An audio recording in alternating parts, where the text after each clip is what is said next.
Good afternoon, good day, good night, whenever you get to listen to this. But in fact, if you're here with us, you are live in living color Sunday, October 9, 2016 at 3:01 time for another exciting episode of Real Tennis Podcast. We are live with our 71st discussing. We are live with our girl Meldonium viewer already. So, we're not falling on deaf ears, ladies. But before we go on...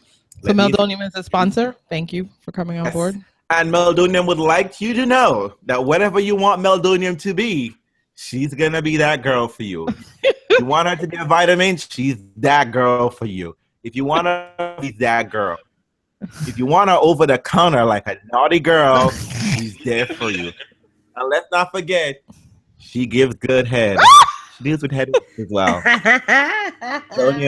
Anything you want her girl to be. She's that every time fun girl, Meldonium. Oh, bless. What? All right. So there you go. So, our hostess for the mostest is, of course, we have Andre from Solely Tennis Travel. Hello. And we have a Kato Killing of podcast, not from Cincinnati, but somewhere in the farm regions of Ohio. We have Janine. Hello. And ladies, let me just put out thank you for being here. Let me just put out a public service announcement. Please add your nether regions, because there are people out there who will grab your nether areas. Okay, ladies? And sexual assault. There are people that are going to be sliding into my pussy without my knowledge or interest? Yeah. Okay. What's wrong with me? This is Real Tennis Podcast. We can't say the word. Look, ladies. It's fine. Sliding into Pussy. Okay. It's inappropriate. Well, you know what? I think it's appropriate. I think it's appropriate that you can say pussy as many times as you want. Actually, no, you can't. You can't say pussy, but you can call Mexicans all kinds of names. You can suggest that black people should be stopped randomly as they walk about their days and stop and frisk. But sliding into pussies, not okay. And basically sliding into white pussies, not okay. Keyword white. You see Donald Trump? Anyway. Donald Trump, you see? Let's not do this. If you were not all a political about podcast. Apparently it is. Trump, let me just let you all know, it relates to how many teams here. Trump, if you had a black friend or you, a black guy friend, he would have told you, no, sir, do not mess with white women. Do not mess with white women. America come out of all colors and shades when you fuck with white women. It's the deification of the white female. She's on a pedestal. You gotta be careful of that. You can't say anything, because guess what? Apparently white women vote. Nobody else does, but white women do. Anywho. But anyway, ladies. On to the tennis? Yeah. Yes. Okay, if we talk about anything what happened else this week that you didn't watch? Yeah. So hold up. In light of last week of not watching much tennis, I made a concerted effort this week to watch some tennis. And I did. I watched the two major finals. For some reason, I didn't. I really wanted to watch Goffin versus Kyrgios, but I missed that. And congratulations to Nick Kyrgios. He won his second title of the year. I think in this hashtag next gen, us like that WTA Rising Star that never got really far, but you know what? Hey, we ain't about that today, are we? I think he's second behind Dominic Thiem in terms of titles and points in terms of the younger generation. So but first in terms of actually being interesting. Ooh. Well, look, my edges do not have the time to place, ladies. Look, I try to keep it together here. Yes. So Nick Kyrgios, yes. And meanwhile, when Nick Kyrgios, even when he retires, it's much more spectacular than Dominic Thiem. But hey. He does everything big. But much more. This was in fact the better finals of all three that were played because it was a 3-set, much more interesting. Then you had Aga Radwanska taking out Johanna Konta. Host Aga comes on for the Asian swing because girl racking up those points, and you just have to forget she got to defend her WTA Singapore title finals. So people want to forget it. Isn't she like the most legitimately consistent person that's even competing in that region? I mean, you got Petra, who is Petraing, and then you got the youngins trying to do their thing, which is Keys and Kanta. But I mean, this is like an oldies but goodies tour for Aga, I would assume. Well, Aga knows these people, and exactly. Let's be real She's here. like, thanks. None of these people are consistent. None of these girls really are that consistent. She's that facing a Azarenka and a Serena or even a Maria. Nobody those people would have been exactly, who are consistent and would step in on the ball.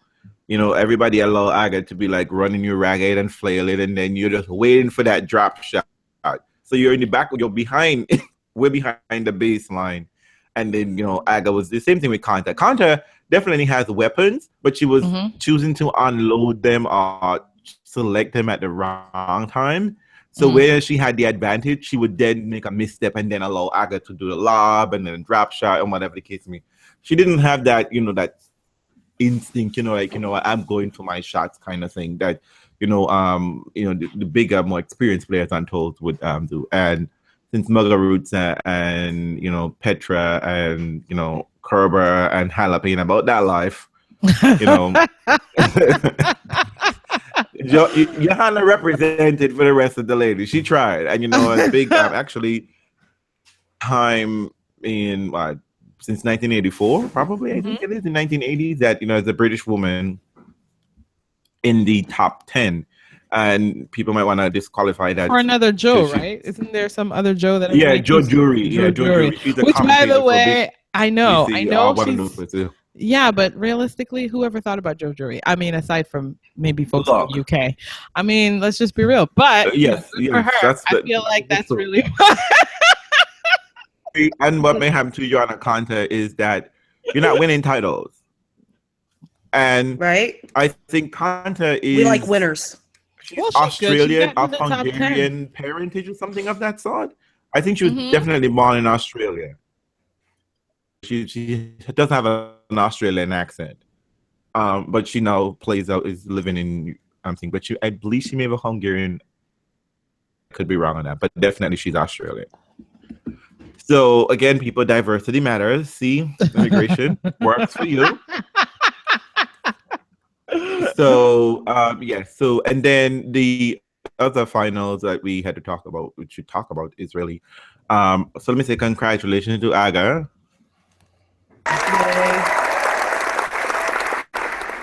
Yay.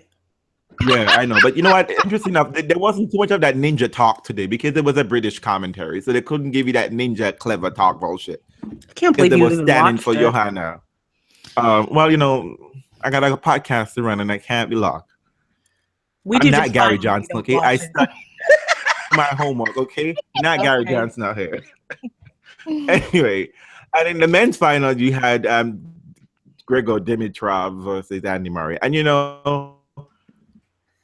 I did it begrudgingly. Honest to God, I was like, do I want to watch this match? Do I really want to watch this match? Was it better than their encounter at the U.S. Open? Because that was dull. This was dull, and what was even much more frustrating is that I had a BBC Skype, one of a British, and it was just a circle jerk. Jesus Christ, Andy Murray is good. No denying that.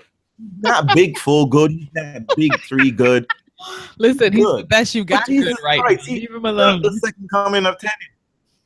And look, he's not the second coming of tennis. His tennis is barely interested. He's not. People stop. I mean, look.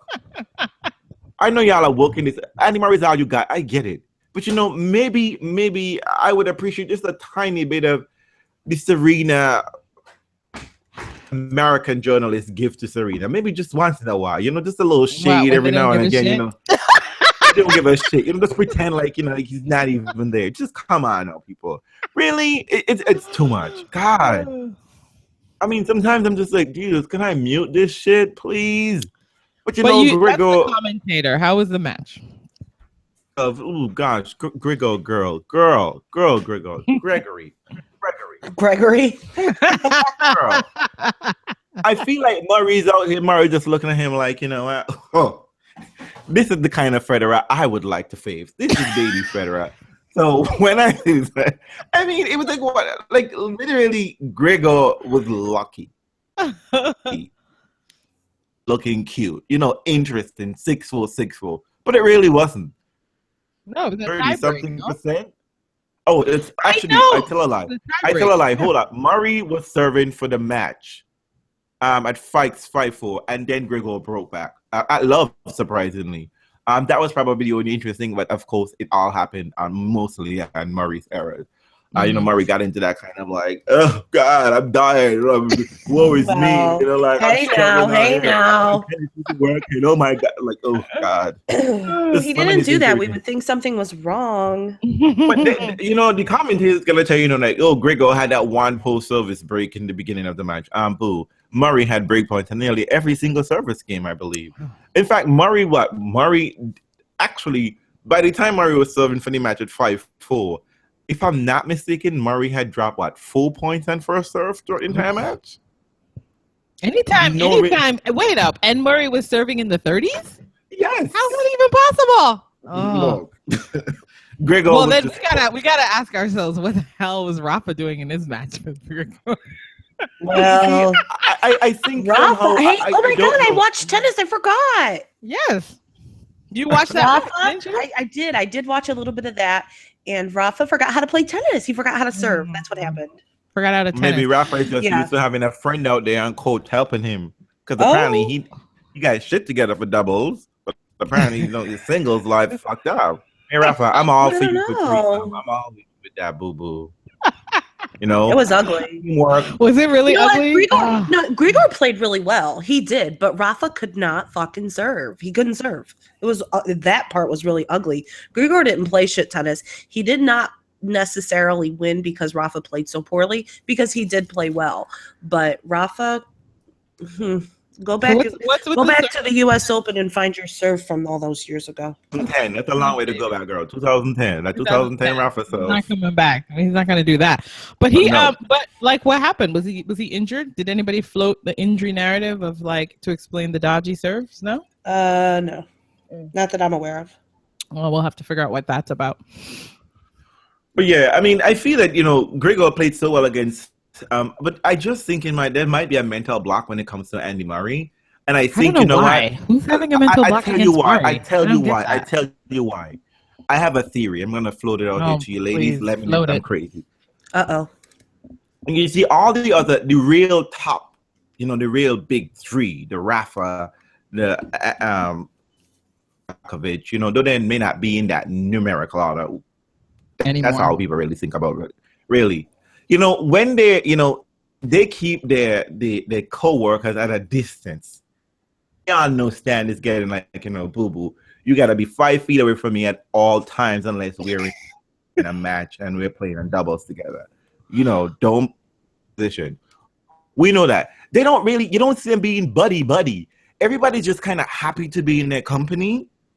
Mm-hmm. But what Andy Murray does, he kind of psychs them out. He's just like, hey guys, come on, hang over, Nick. Come hang over, Gregor. And he's fucking with the psyche. So when they're across the court, they're not seeing a competitor. That's like, what? He's the only one who invites us to his room when we get to we get to hang out. He's the only one. Roger has a restraining order against me. He said, we'll smile in public and talk to me later on. Djokovic, I'm not so sure about his psyche. He's fucking crazy. Diva down, he goes, no, you can't come in his room after 11 because he ain't, great. No, Uncle Tony, security, get him away from me. No, it's not happening. So your contention is that everyone is confused by Andy Murray's potentially friendly overtures? Because Andy Murray makes you feel like you're part of the inner circle. Oh, I'm hanging with Andy tonight. Yeah, we're hanging with bro. Yeah. I'm psyching you out. Oh, my God. Because, legitimately. So Andy Murray's a fake friend. Oh, no. Well, he's not a fake friend. Oh, that's exactly what he's just saying. You know what? No. Andy Murray is a smart bitch. He knows how to play the game. Look, everybody knows I have to beat you. Everybody knows Roger, Rafa, and Andy Djokovic don't come out there and they're not 100% every day. You have to beat them on before they get on the court. Even Sega said this. He said, had I not won that game later on, like it's gonna be a whole different story, whole different conversation. Like it's very hard to beat these people. But Andy Murray, we all know he's the one of the top guys. It's like, God, he's the one I could beat for sure. He's the one Except I could beat. not. And I mean, Right? because my thing is that Gregor goes out against Roger Federer and he's fighting us hard as fuck. Roger Federer dismissed Gregor. He's putting on a masterclass. It's a masterclass match. Be serving at 30-something% and struggling like and be getting away with more than this. No, it's not happening. In that tie break, Gregor did bullshit. I think he won like 2 points or 3 points, and he lost a point on a double fault or some shit like that. It was messy. It was really messy. Like my thing is that okay, I don't mind. I don't find them to be an interesting matchup at all on court. That's not interesting tennis. Those two together. Because my thing is just that Gregor has chances. With that dodgy serve, you're supposed to be in there trying to save or trying something. But what happened is just like they just allow Andy Murray to play his game. They're like, you know what, Andy, you do your thing. I'm gonna wait till you feel better to get your game together, and I'm just gonna sit behind it and just just wait, because I'm happy my buddy's over there. Like I don't want to fuck up my buddy's chances of winning a title. And then Hey, I heard let me stop you a second because I just learned that something's happening. I didn't even realize that this was a possibility, but you can live chat us right now on YouTube as we talk, and it all pops up right in front of me. Thank you very much, Nigel, for abandoning your dishwasher for us. Really appreciate it. So join us on YouTube. Nigel and I hate washing dishes too. Yeah. So anyway, so I saw a match. I saw a couple matches. Oh, hold on. What did you see? I saw the Nick versus Monfils match, which, by the way, was absolutely delightful tennis. Absolutely, I didn't see it. I missed it. I think I was. I'm gonna say, can I ask a question, Andreen? Can I ask a question? Sure.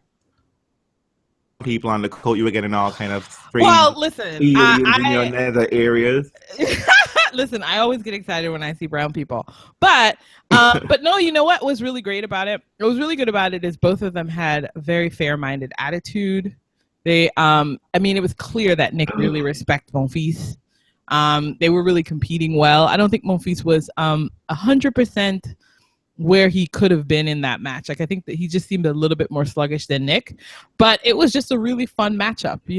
It was just about the tennis. They were exciting rallies. They were like, what the hell? How did you get that Tweener versus Tweener. No, but also then like Nick was really aggressive. The one thing I wanted Monfils to take from that match was see what it's like when somebody goes for their shots.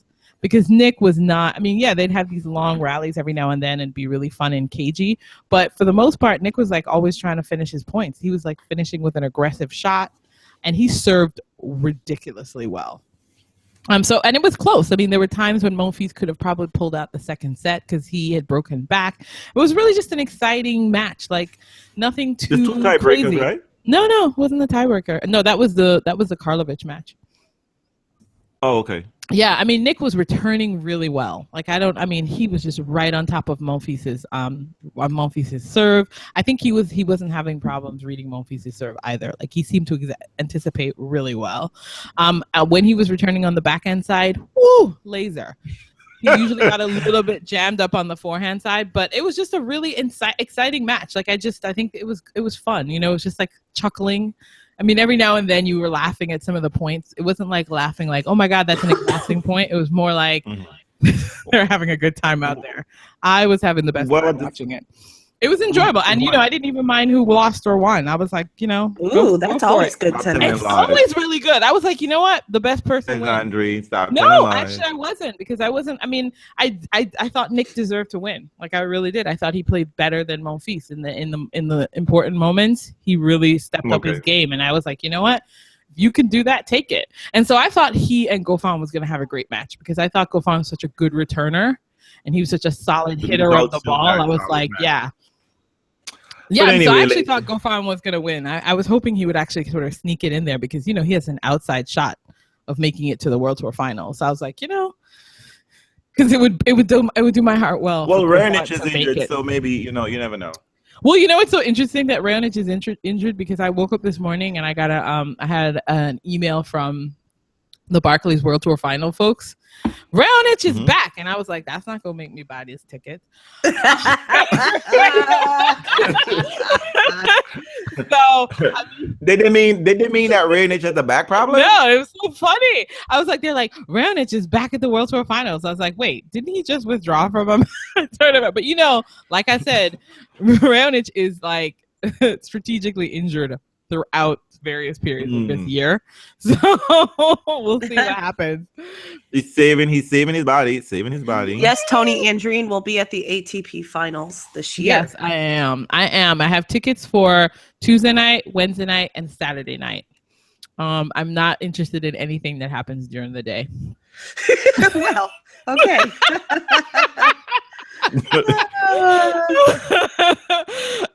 Usually put the tax returns aside. The tax returns focus on us right now. That shit will wait. Okay, anyway, so we're just going through some crappy results. I mean, we're about as excited about the results as you are, I'm certain.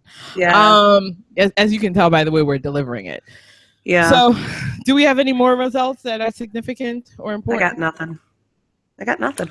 I do have to tell you that when I checked on Twitter, Judith Smith-Lewis is letting us know, waiting for the dopey Pulver commentary. She's just okay. We got it. We got it. So the only other thing to talk about though is the race to Singapore. Who's confirmed?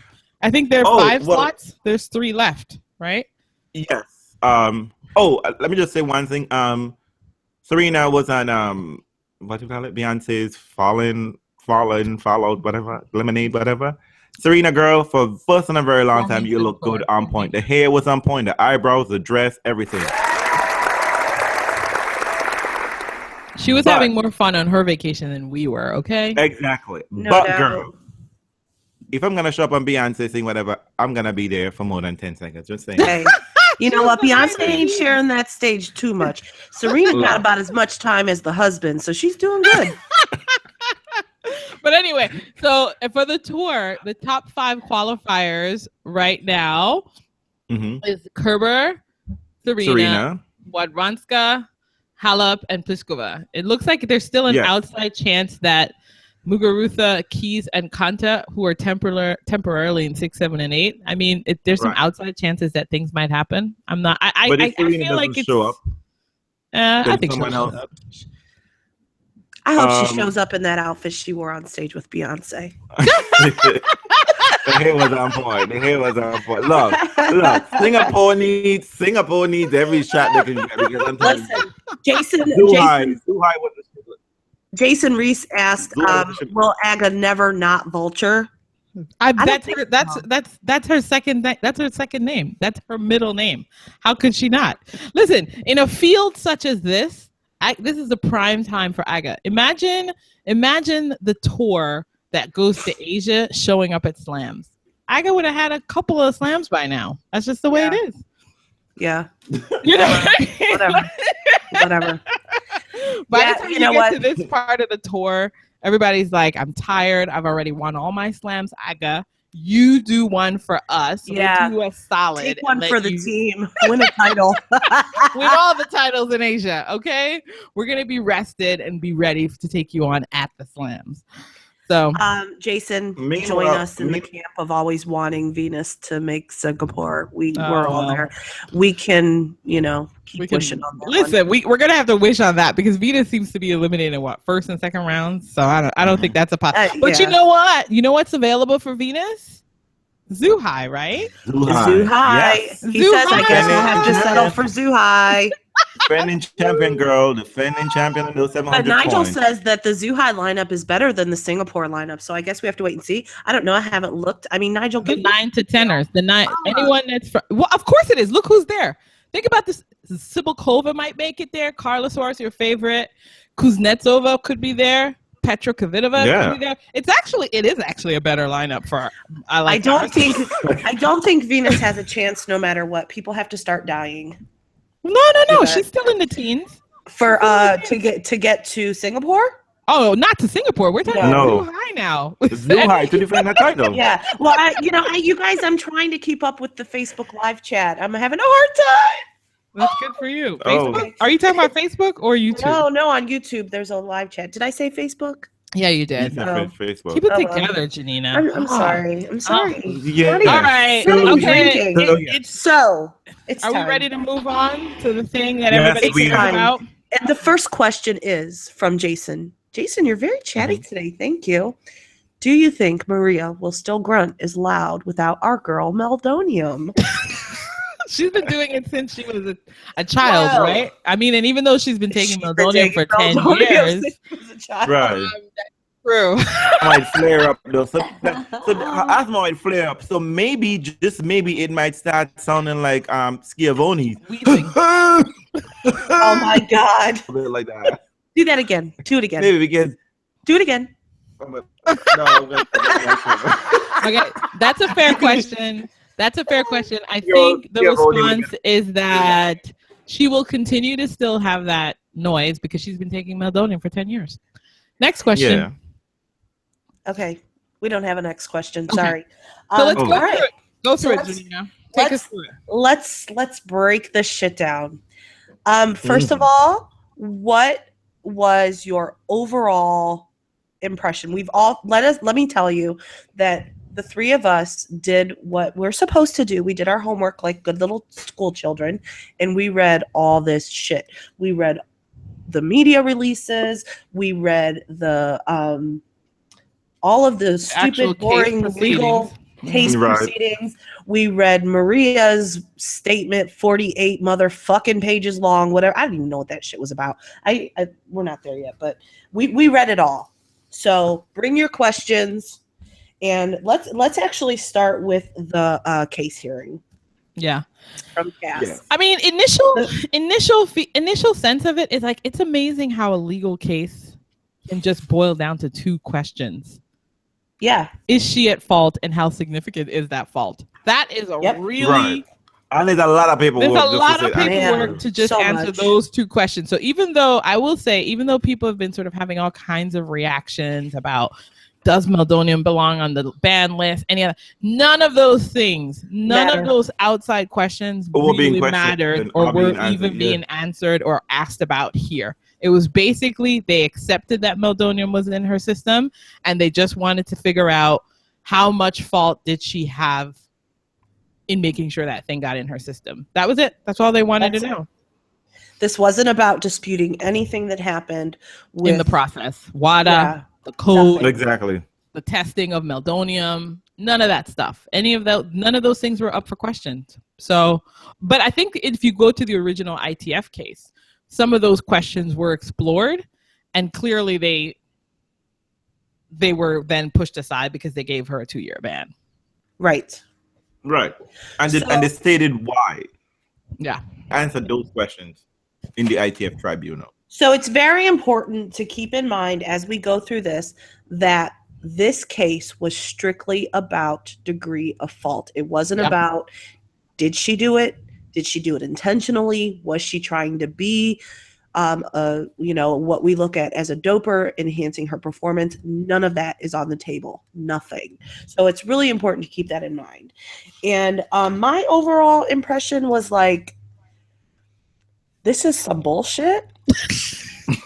And I thought anybody ever getting caught doping definitely needs to appeal, because they seem to be much more lenient than the governing body of the actual sport that Yep. you're participating in. And I'm not just talking tennis, because I did, before this all came out, I was curious, does CAS have, do they have a tendency to reduce bans? And they do, it seems like. They seem to split the baby. Like they seem to, it's like it seems to be about, okay, well, let's assess the governing body and let's assess the opponent or the appellant or whatever they called her in this case, or the athlete. And then they always seem to sort of want to side somewhere in the middle. Yeah. They never really conclusively go down one side or the other in my mind, which is in some ways what they just did here. Split the baby. Well, You see, you know what? You're far more generous in the whole proceeding than I am. I just read the whole thing. I was like, this is one crock of shit. I felt. Well, I have to be. I'm not being generous. I'm simply taking the proceeding for what it is. Like, the reason why I'm saying this is because I felt that Sharapova have things happening, but we can judge her as fans and for other reasons, right? Right. Comparing the ITF ruling as opposed to CAS ruling, I find the ITF ruling was far more legally sound. Yeah. They were far more methodical, far more meticulous. They addressed all of the issues that were brought before them. There was no stone that was left unturned. Generally, that she didn't mention something that was there. And it's very clear that, you know what, they said, girl, you bring all of your evidence and we will go through all of it. We would like X, Y, and Z. And if you don't bring X, Y, and Z, we're going to assume that this is all that you want to give to us, and we're going to make a judgment based on this. What it's turned out in CAS is that list of experts, and so did ITF brought a bunch of lists of experts. And CAS is like, no, people, too much, we're going to take summary. What is also interesting is that the father statement was allowed to come in at CAS, and he had no business in the ITF tribunal hearing. Well, you know what was really, really interesting, because we did read all of the ITF tribunal, we read all of this. Maria was far more prepared for this than she was the initial one. And I think, in my mind, that says a lot about what she thought the outcome might initially be. Well, I think that might be. I think the documentation, because of the constraints, though. Don't you think it's because of the constraints of what this? In the first case, she had to establish a whole story and a whole narrative. In this case, the narrative was really those two questions. She just had to focus on fault, which is why there were elements of even her previous case that she threw out. Do you know what I mean? There are lots of. No, I agree. You know, but if they had done it right the first time, a lot of the stuff that was presented to Cass should have been presented to the ITF. But I think that not at all. They couldn't have done that. You couldn't have presented. She couldn't have presented the same case, because essentially this case, Cass's case right now, she was simply arguing that in her due diligence, she was not at fault. She was not at fault because she gave it over to a premier organization like IMG. That's the entire. That's the entire piece of her case. Right? Why didn't she do that to begin with? Because you couldn't. She had to. No. She couldn't. Right? Why couldn't she? Because remember, when they brought the ITF case forward, there were lots of things that she had failed to do. Right. And failed to inform Max of. I think the process of deciding that they were going to throw Max under the bus emerged as a strategy later. Because I think that's what I'm saying, and I think the reason why she didn't, it wasn't going to be a reasonable strategy with ITF. But I think the reason why she didn't even try it again, and I've said this from the beginning, I think she thought she was going to get a slap on the wrist and continue to go through. I really think that even if she couldn't bring exactly what she brought to Cass to the ITF, the first one was so messy and unorganized. It was all over the place, and this is set up beautifully. It didn't work as good as she would have hoped, but it was much more coherent. That first piece, the whole Sharapova team walked into that tribunal and they were all over the place. But I think it's because they were questions. They were arguing many things. When you have, I think it's what Andre told you the constraints of what Cass's constraint was your fault. But remember, the first case, she had to establish many things. She had to establish that she wasn't intentionally doping. Then she had to establish the significance of where she was getting it, how she was getting it. Yeah, she had to establish too many things. Because that's the original case. How? And what is important here is that what was allowed to be unchallenged in Cass is the fact that she continually to throw ITF under the bus to say that ITF, and then to inform me that Meldonium was on the list. She was allowed to carry that argument here, but in a different way, though. But in a different way, because we know this, the original one, she wanted a personal email because she presumed that ITF and WADA knew that she was taking Meldonium. She specifically taking Meldonium. Yeah, but she couldn't bring that over into the appeal because the idea was that she tried. No, she didn't. She actually she threw that whole thing out because what she says is like, you know what? I can't argue that because theoretically my test results are anonymous at every stage of the process. She was presuming that people knew what was in her system all along, and they didn't. And then she was like, that's why I deserved a personal email. But because they then said, no, honey, we don't keep track of anyone until your result comes out positive. Then we go and find out your code and go, oh, this code refers to Maria Sharapova. Right. But what she can say, what she did say at CAS was that ITF should have done more, like other sporting bodies have done when similar situation was the case to me. But not through personal emails. Not through personal emails. Not through personal email. Yes. I mean, what she was actually lobbying for, scarily enough, let's talk about this for a second. She was lobbying for the kind of overreach that we saw in the dodgy Russian system, where the Russians knew exactly who were testing positive and not positive, and then blackmailing them. She was actually lobbying for more invasive proceedings, which that's why when I look at all the other players that are trying to sort of defend her, I was like, girl, she's basically saying that that these people need to know exactly what drugs are in your system so that if it changes from 1 year to the next, they send you a personal email. Hey, boo, you were taking Meldonium. It's now on the ban list. Get off of it. Stop. Like, I mean, that's what she was. But my problem with this entire thing is the fact that everyone else got the email. Well, yeah. I mean, this is why it was so weird. Meldonium. Well, that's what was so interesting, because if you think about the case that was established in CAS and the fact that she just had to say, basically, she just said, you know what? Max messed up. That's what she said. Max messed up. And let us remember that initially she messed up. She took the blame. She went on national television. She called the press conference and she said, this is my fault. This is not the fault of my team or anybody. I did it. I put it in my body. I didn't click the fucking link. And now she's saying, it was Max. You fucked up. Yeah, it was Max. But you know, but again, as has always been my matter, is that was just a PR statement. Everything else, of course it was, but it doesn't take away from what she said.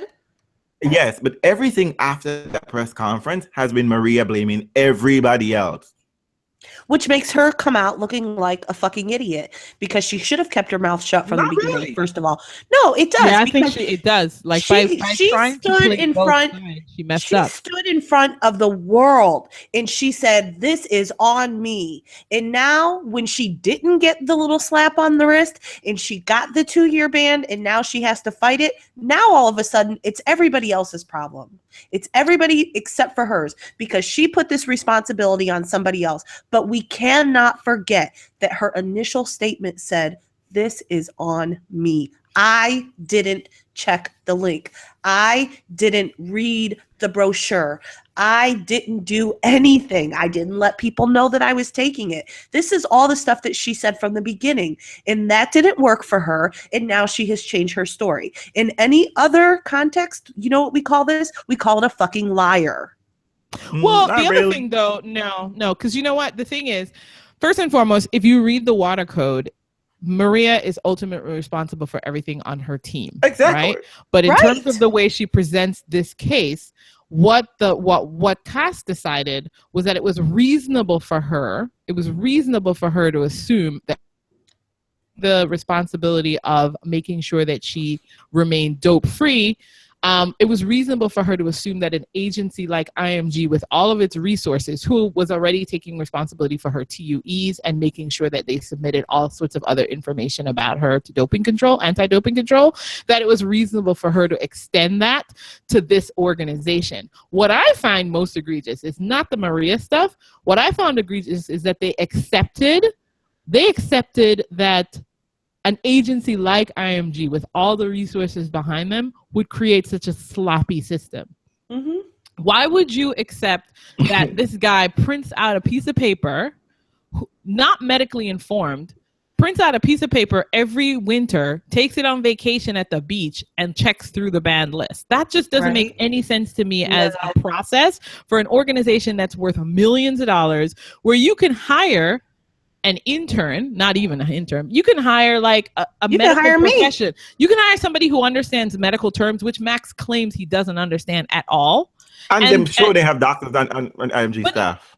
Which I understand. You know, there was a point of me as I'm reading through the case, I'm like, well, why would you ask this of a non-professional? But Cass actually upheld that notion that it was okay for her to ask Max to do this because they expect the athlete to do it. And the athlete is no more a scientist or a medical professional than Max is. But later, the resources but you can bring resources to bear here so that you could have asked. She was fine when she had a medical doctor, Scally, taking care of everything until 2014. So why wouldn't you continue in that same vein to the end of 2013? Yeah. Why wouldn't you consider in that same vein by having Max do it, but then have Max say, hey, I'm going to get myself a physical therapist, you know, like a physician's assistant who knows medical terms to look through this list. Hold on here. You also have to realize that later in the Cass statement, it says, yes, it is okay for her to do this. No, he wasn't properly trained, so to speak. But then they go on to say, you don't need to be. But that's what I'm saying. They accepted that. They accepted it was okay. But that's what I don't understand. Why would you accept? Listen, I get it. Like I would, but it's like they talked out of both sides of their mouth. It was reasonable for her to reach out to IMG, who's an organization with a lot of resources. Fine. But then it's okay that they're not experts. But then obviously they need an expert because that's the only reason why somebody didn't know the difference between Meldonium and Meldronate or didn't know that they were both the same thing. So there should at least be a degree of knowledge by the person you've assigned on your team to take responsibility for this, right? I mean, yes and no, because we proved easily when we talked about this the first time that it doesn't take medical personnel to find it out. I looked up stuff that I take. I looked up random drugs. It's easy peasy lemon squeezy. Well, they said that. You know, Cass says that. So, Cass says that there was that's what I'm saying. And ITF pointed this out, and this was what was in the ITF tribunal. It was very clear that they knew how to use the system, and they showed instance where Maria and her team used it. They sent out emails, they called the hotline, they did searches. So this is what I found. I mean, I agree with you, Andrew. That was even crazy. But what was even hilarious to this is that the case in point that Maria pointed out, where an athlete blamed his team for failing a dope test, is that the team member actually knew how to read what was going on. An actual medical expert. And the case that she brought as, you know, testimony for her own, that athlete drinking something, which she did not ever. Yeah, the person actually in the doping control. I think that's also one of the elements that I thought that was another element that was missing from the Cass case that was much clearer in the ITF case. In the ITF case, it was much clearer that Maria Sharapova didn't do the work of informing everyone that needed to help her, right? So while she's presuming that you know her test results and so you know what's in her system, and so when you see something, you should call her, she's also indicated that she's not telling you everything because she didn't put Meldonium at any point in time on any of her paperwork. Like when you had to declare what's in your system. She didn't do that at any point in time. No, never. At any point. So even if she was asking ITF or even asking WTA to come in and say, you know, please tell me something special, how would they have even known to do that from? Right, they wouldn't have known because she didn't declare it. So she's talking in circles herself. Well, this is what I'm saying. ITF pointed out. This is what I'm saying. The ITF case was far more solid, and maybe it was because even the Cass in the very beginning, Cass points out the fact that yes, you're telling me you're taking Meldonium for these medical reasons, yet there is no proof that you need this for medical reasons. Well, do you want to talk about the stuff that she all of a sudden? And the fact that taking a medication. Look, my problem has always been Maria. This is clearly, you cannot tell me anything other than the fact that Maria was using Meldonium as a performance enhancing drug. There is no reason you're on some kind of heart medication for over 10 years and you not consult a cardiologist to be like, do I really need to be on this shit? Isn't there some new changes in this medication or some sort I can be taking this differently?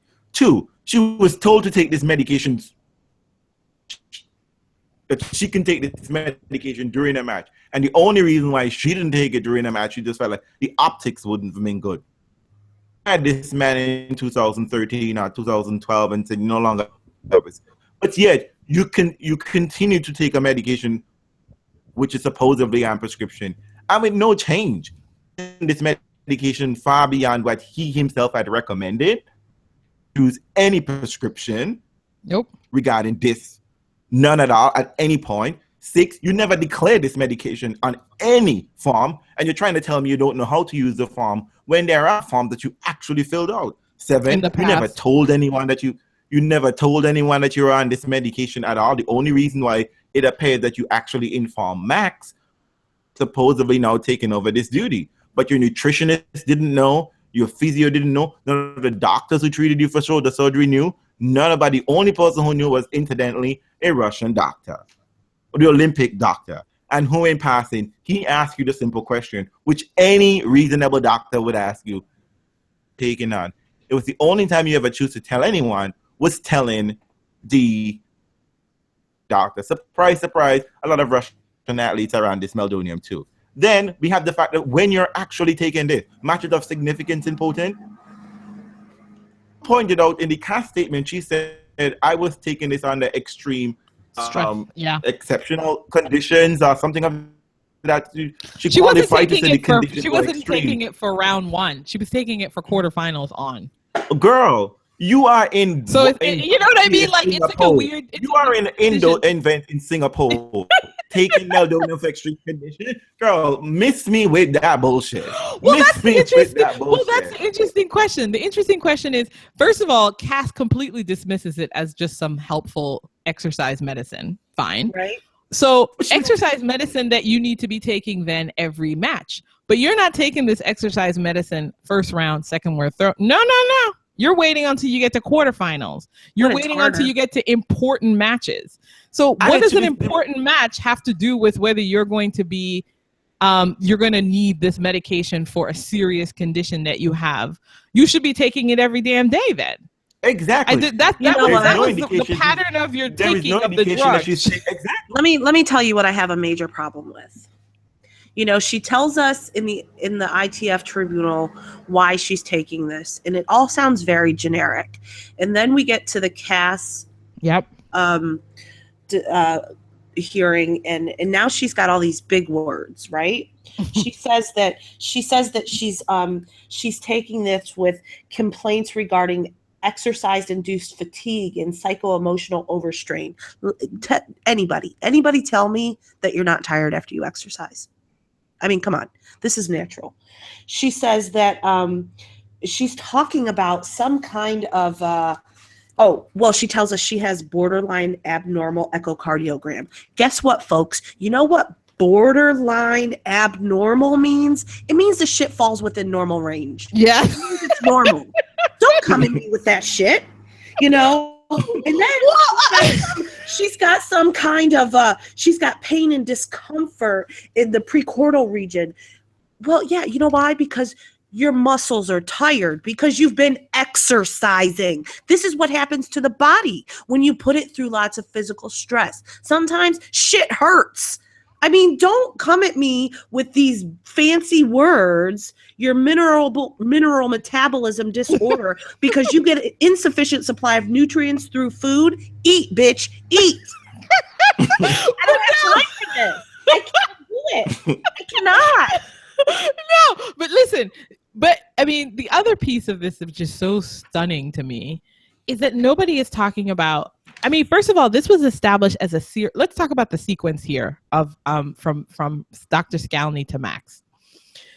She's establishing that she had a serious medical condition, which her father establishes, right? Her father establishes in his testimony that Maria Sharapova has a serious medical condition. They refer to it as serious medical condition, and then all those descriptors that necessitates that she takes this, the Skalny products, by the way, which I love that they called it that, the Skalny products, right. The 3 Skalny products. So she's got a serious medical condition, and Dr. Skalny, with his due diligence, was making sure that she was staying within the rules all the way up until dropped from the team in 2013. Which, by the way, my open question is, why did Dr. Stalny get dropped from the team, and why would you drop a high-level doctor like Dr. Stalny? Because if you do research on him, he's very well known, well regarded, and you replace that person with a nutritionist.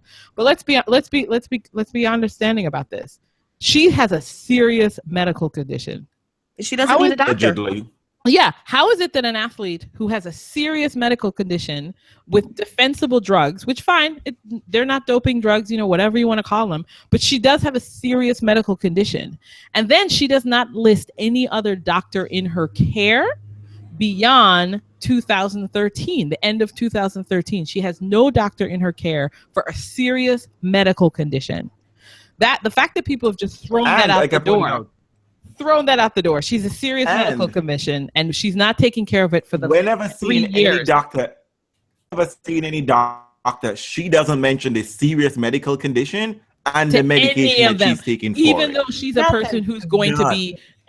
She's going to be working a lot on the court, and she's got a serious medical condition. She doesn't replace her. She replaces her doctor on her team with her agent. An agent who, by the way, let's just establish, maybe got a bachelor's degree. I'm not even certain, because it's not clear, because he doesn't know anything. He doesn't know that drugs go by different names. He doesn't know he's not properly capable of even evaluating her drugs and any of the interactions. So can we just stop for a minute? But this is what I'm saying. But this is what I'm asking you. Seriously, serious question, not even legal, but as fans, serious question. You have a serious medical condition.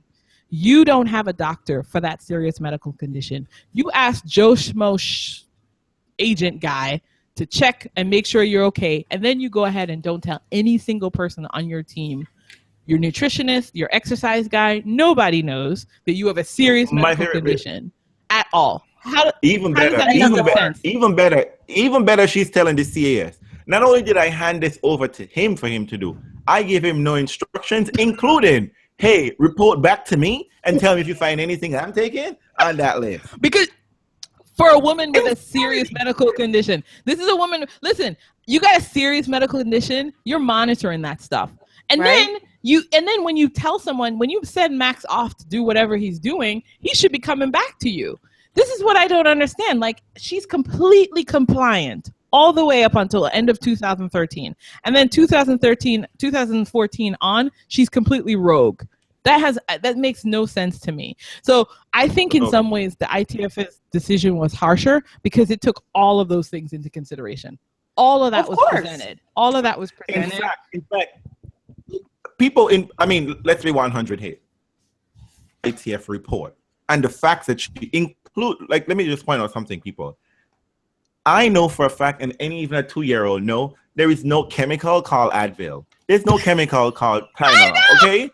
And if the pills that I take is called Meldonium, Mildronate, I'm not going to say, you know what, it's Mildronate in it.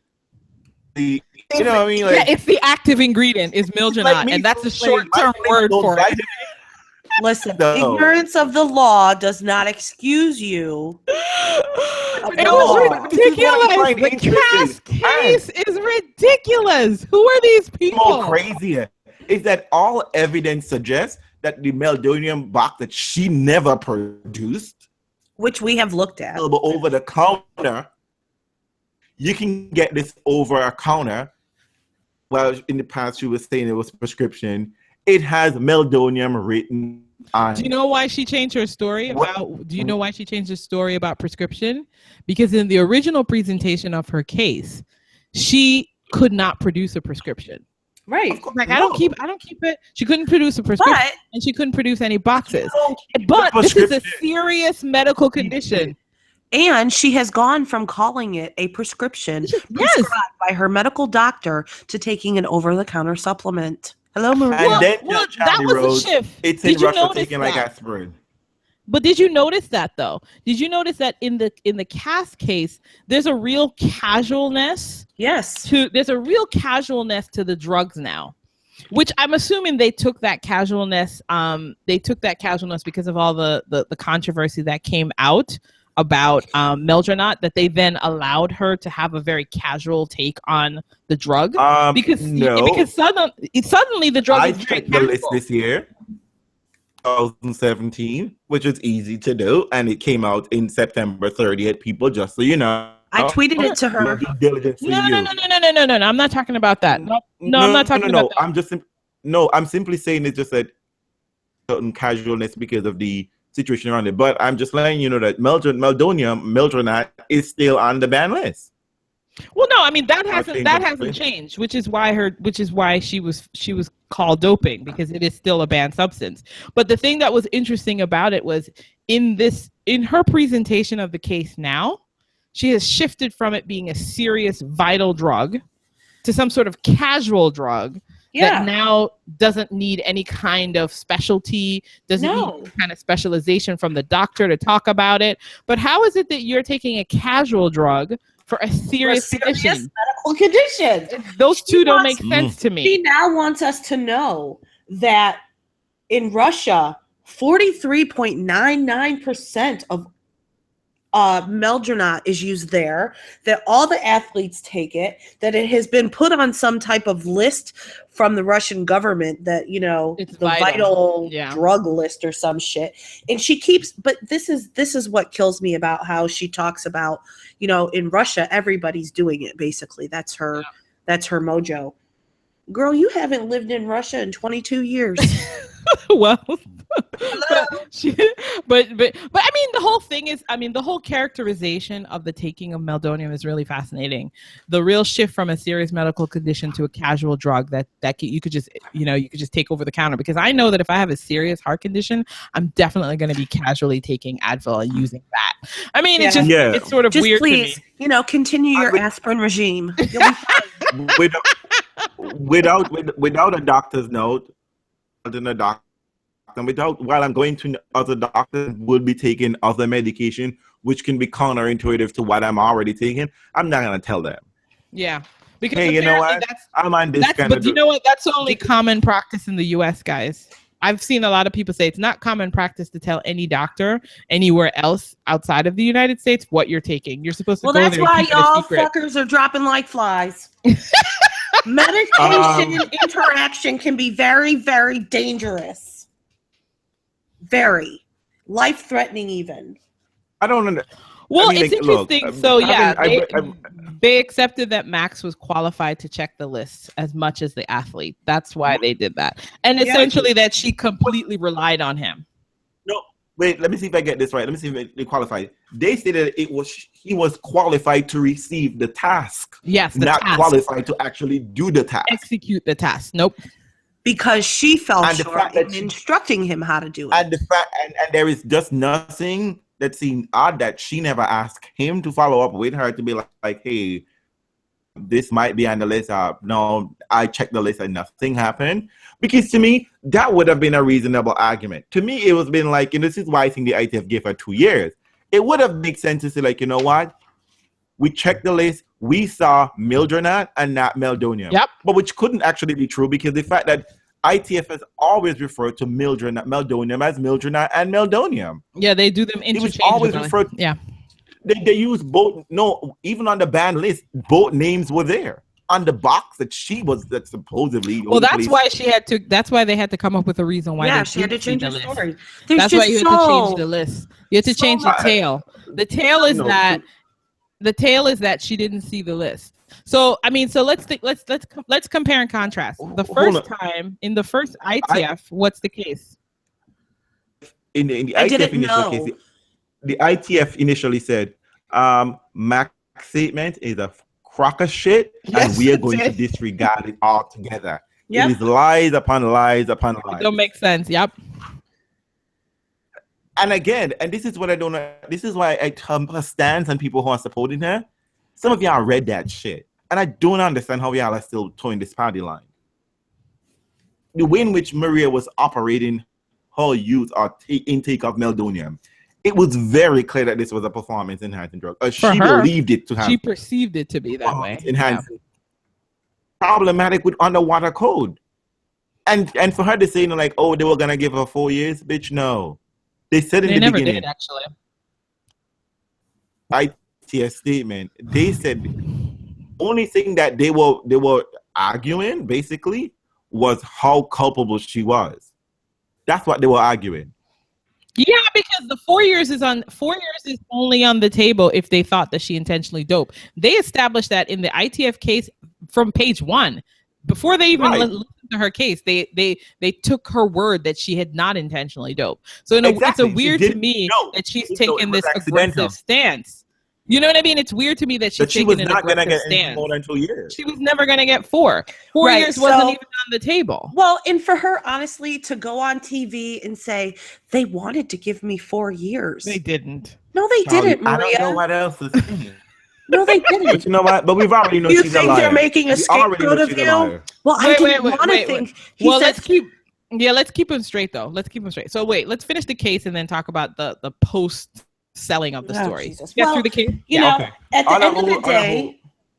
end of the day, again, Maria had Maria declared this. She was using this on her anti-doping because this came out in both cases. Yeah. If she would have declared that she was using this on the anti-doping control forms, she would have gotten off because then her story makes sense. You know what?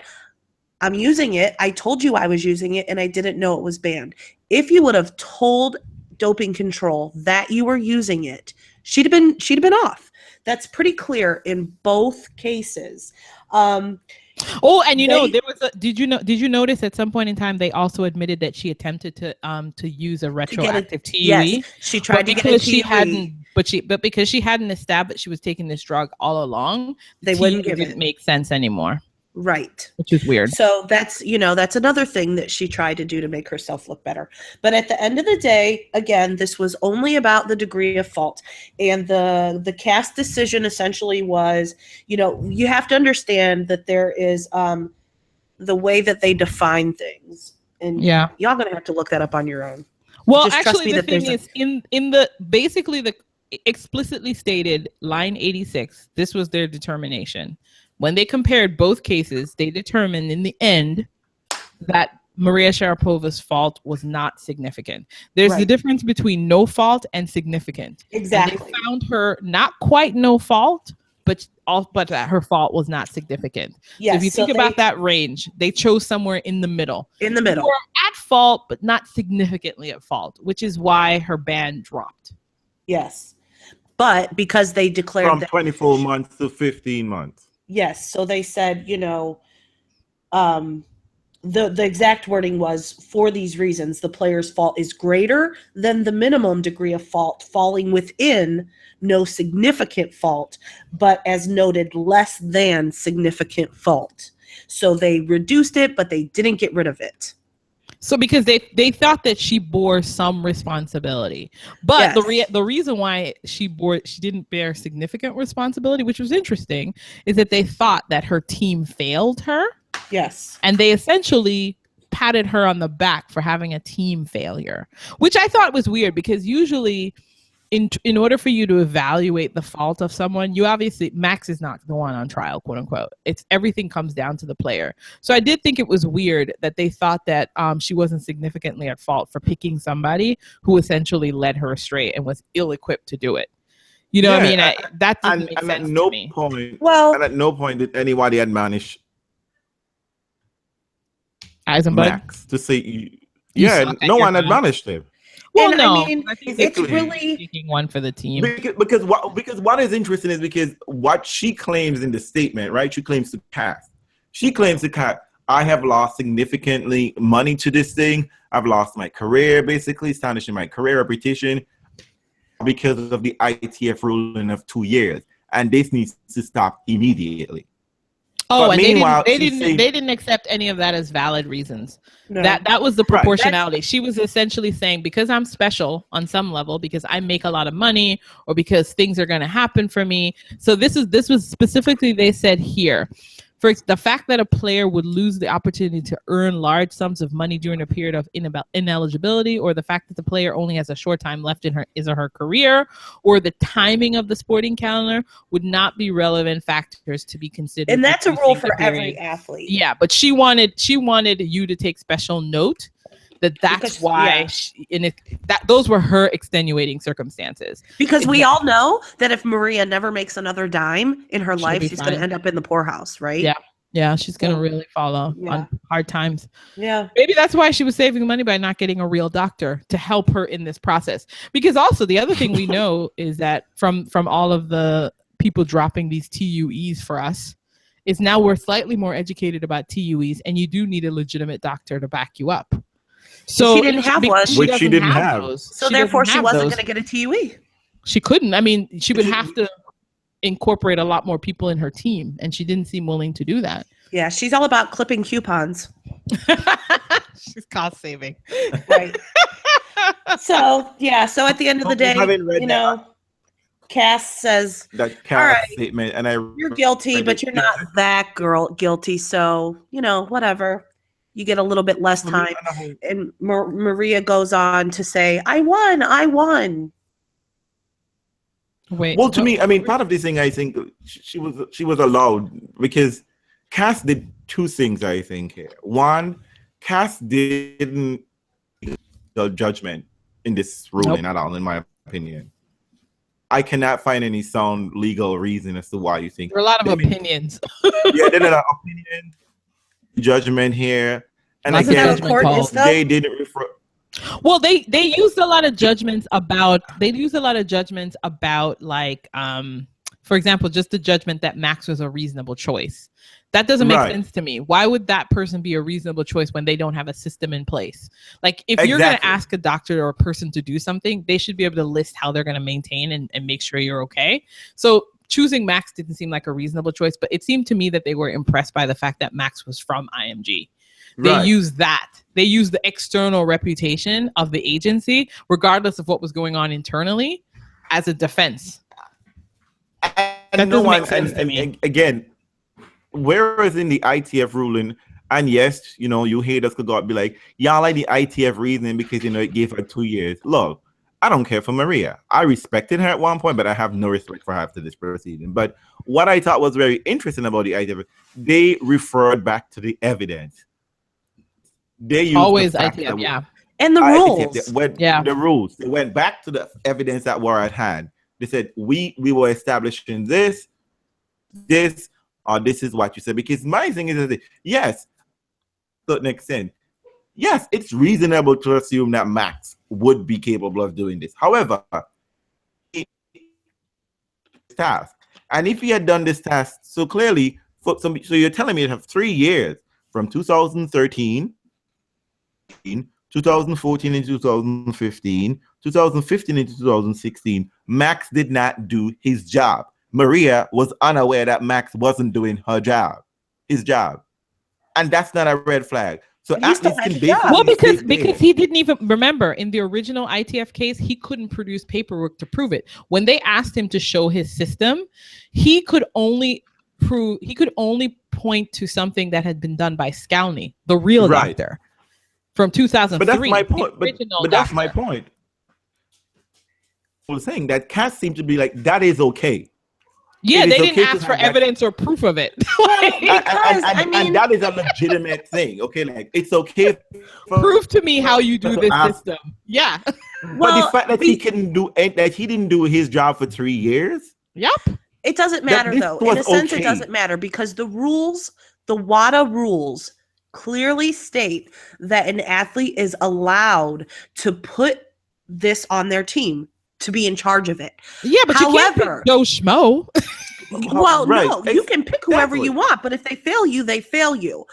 But the reason, and this is, I think, why it got reduced and not eliminated, is because the rules do say that you can choose to put this responsibility on your team or your parents. Sure. You're allowed to do that. However, the rules also clearly state that, you know, the people didn't like the end of the ITF tribunal when it said she is the sole bearer of her own misfortune. Yeah. You can have a system and you can have a hierarchy of who does what, but at the end of the day, this all sits on your shoulders. You are the athlete. You are the one taking the drug.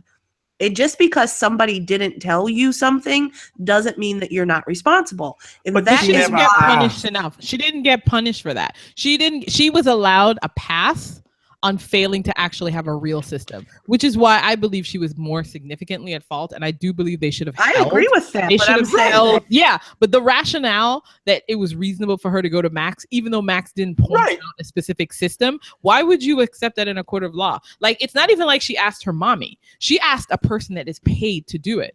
So it's actually a business she asked. So for me, it's like, it's one thing when Chilich was like, my mom didn't know this thing and couldn't mistake, code, but and that I was makes clearly sense. dying and sick. Well, and I needed to take this medication right away. That makes sense to me. But she's outsourced this to a company. That company failed her on some level. And ITF was like, okay.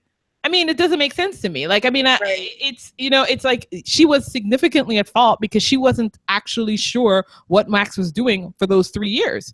She didn't get a feedback loop from him. Didn't care. And clearly she doesn't care to the fact that he doesn't do his job because he's still around. She didn't even follow it. Well, listen, let's be honest. Let's talk real.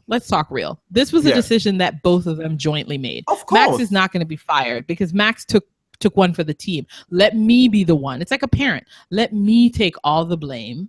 Yep. And let me basically blame IMG because our system sucks. We don't have a system. This is one of the number one sports agencies in the world. And Max is printing things on paper and reading it at a pool. Hold on. Let me check something here. Isn't Roger with IMG? No. That was the first thing Roger was able to do once Roger and Rafa were like, once they got all their money, they were like, I'm bouncing. I'm out. Because that thing was dodgy as fuck. And remember, the owner of IMG always had dodgy gambling things that came up. So I think most players, you do what you need to do because IMG controls that market. And then you're like, I got to go. Yeah. As soon as you have the ability, you need to leave IMG because Tony Gossett got their agent. Tony Gossett.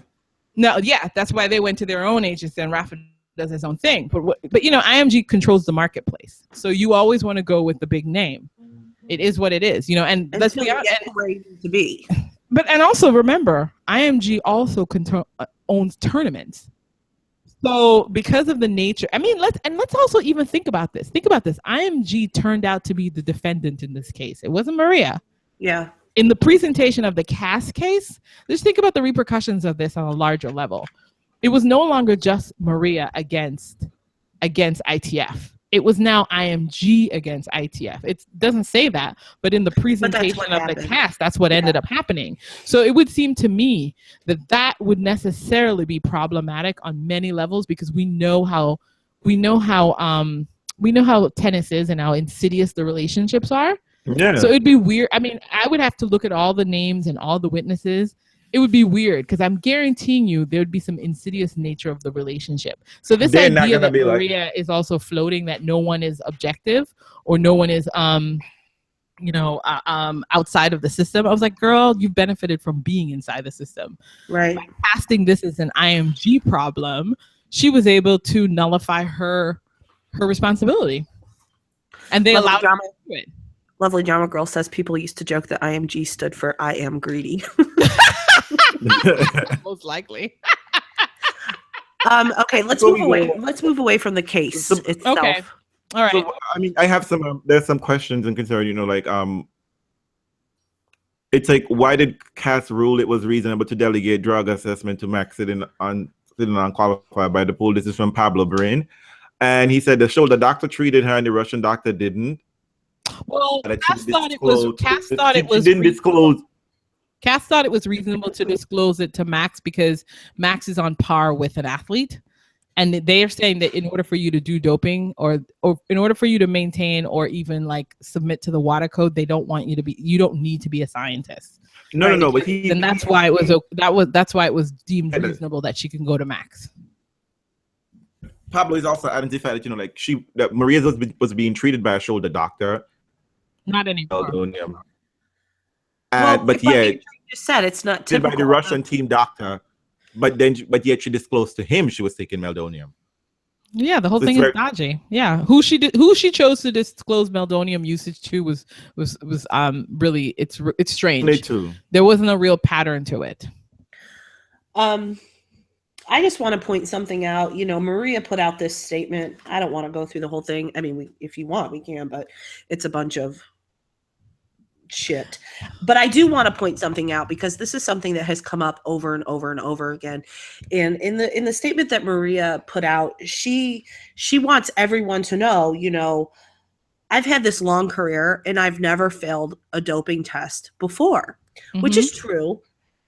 But her dumbass gave us the numbers and they're not good. She says that she has been tested nearly 60 times over the course of her career. Do the math. That's less. That's she's been on tour for 14 years, you guys. That's an average of being tested 4 times a year. That's it. That's nothing. That's nothing. Michael Phelps is tested like 4 times a week.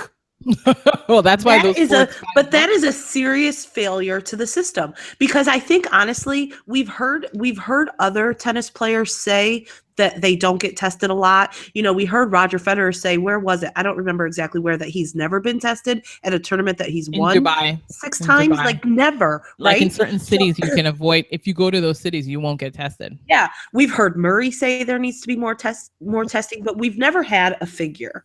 This is very significant. This is huge. 14 years on tour, and you know what? That's probably like Grand Slams. I mean, I don't know, but actually, no. Well, I mean, think about it though. That's what I pointed out to you. That's what I mentioned. Right. I said this earlier. Think about it. She was by February. But think about if you know when you're going to get tested. So by February, Maria was already tested twice. So by like the summer, she would have gotten her 4 average on. She's like, I'm good to go, right? I mean, but seriously, I'm not saying that's what she was doing, but that's no. It's interesting. It's but insane. You know, it's Maria oversharing again, just like Maria overshared in the press conference, which then hampered her ability to deliver a better case to ITF. Yep. I think in response to the CAS ruling, she's also going to overshare and CAS even more. She's going to raise more questions than answers in just by the nature of the way that she's just like throwing information out there. Because look, right then and there, you're asking the question, why were you only tested 4 times a year, girl? Come on. Like, is that really going to be your defense? Because you certainly play a hell of a lot more than 4 tournaments a year. Yeah. Oh yeah, because in 1 year she said she didn't bring her Meldonium with her and she got tested in Brisbane. So that was 1 right there. So what was the so we've that it is possible that a year can go by. Janina, is it possibility that a year can go by and she's not being tested? Sure it is. Sure. We already know that. I mean, yeah. But let's mathematically, absolutely. Well, let's move away from this though. Then, Janina, then characterize then her response. Like, so the case comes out. We've just gone through the case. We've just gone through the CAS case. What did she do publicly? What was the general sense of what she was saying? She took a victim tour.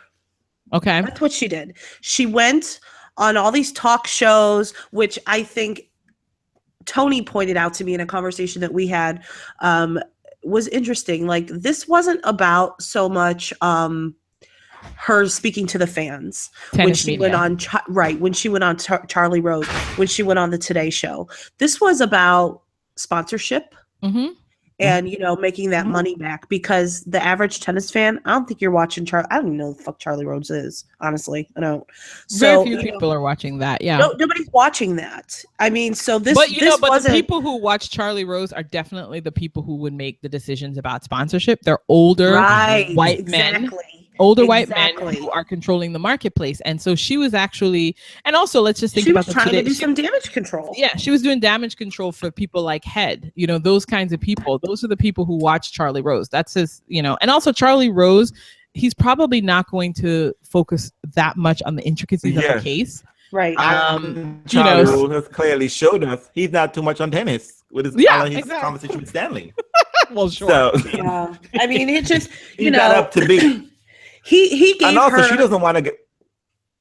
He gave her the space to say, because he actually said, "Do you feel like you were made an example of? Is this why this happened?" And her response was, "Well, I didn't want to think that initially, but now I think yes." Girl, please. Okay. You know, but you know what I love. You know what I like about it, right? You know, I mean, like French fry rehearse. Very highly repeat yourself. Like, you know, just like the press conference in March or whenever it was, this was like clearly rehearsed, cleverly orchestrated. There is this breath she take. There is this moving back as if she's actually considering it. And then it's just like, you know what, Charlie? I didn't want to think that. You know, as she's conveying this idea, like, no, Charlie, I'm not a conspiracist. I'm not a conspiracy theorist. No. This is trying to be fair to me. But then, you know what, Charlie? In 4 years. 4 years, Charlie. They wanted to give me 4 sport that I love. But you know what that insinuates? That insinuates that Maria took everybody in the back room and was like, look, you can't give me 4 years. Bitch, that didn't happen. It didn't happen. It doesn't work that way. You do not get to go on TV and say they wanted to give me 4 years because they didn't. Let's just contradict that right off the bat, because anybody who's been reading this as we have from the beginning, 4 years was never on the table. It was off the table from the beginning. 4 years was should have been originally on the table if you perceived her as an intentional doper. But from the get, I'll say it again. I've said it before and I said it over and over again. From the get, intentional doping was never on the table for Maria Sharapova.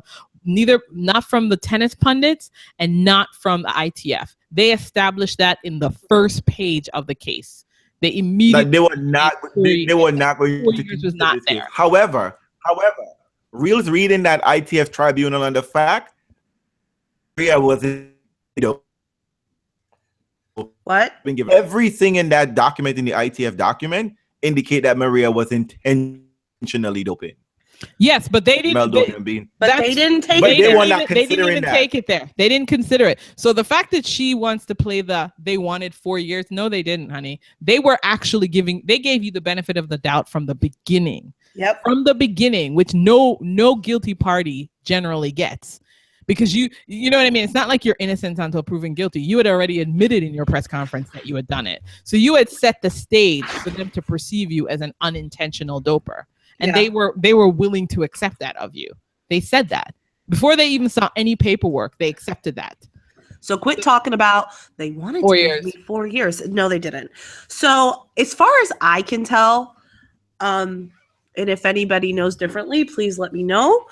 The only player who has spoken up about this is Stozer. And I think that she has and Melanie Udon. Oh, she did? What did Melanie say? On Twitter, Melanie Udin was asking about the idea that somebody who was actually suspended for doping should be considered for wild cards. Oh, because, you know, I mean, she's taking explicitly what has happened. Because one of the things that's interesting is that Maria is serving a 15-month ban. That's not a celebration. It's not a woohoo. There's no reason for a grand tour. Right. She's still serving, quote unquote, her time, 15 months.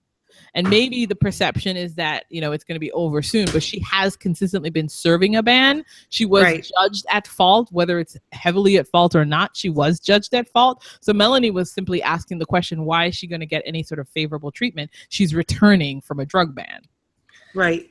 And I think the answer to that, I read somewhere, I don't know where it came from. Again, you know, let me know what you know, but was because of her position in the sport, her history in the sport, like her number 1 ranking, a Grand Slam champion, blah, blah, blah, that grants her wild cards into certain places. Is that true? Well, yes, that's if she was out with an illness, or if she was out sick, or she was out with an injury. That doesn't necessarily have to, it doesn't have to necessarily relate to somebody who's actually coming back from a drug ban. Okay. So like when Rafa was out with a knee injury, and if he had ever fallen out, or like actually Del Potro is a better example.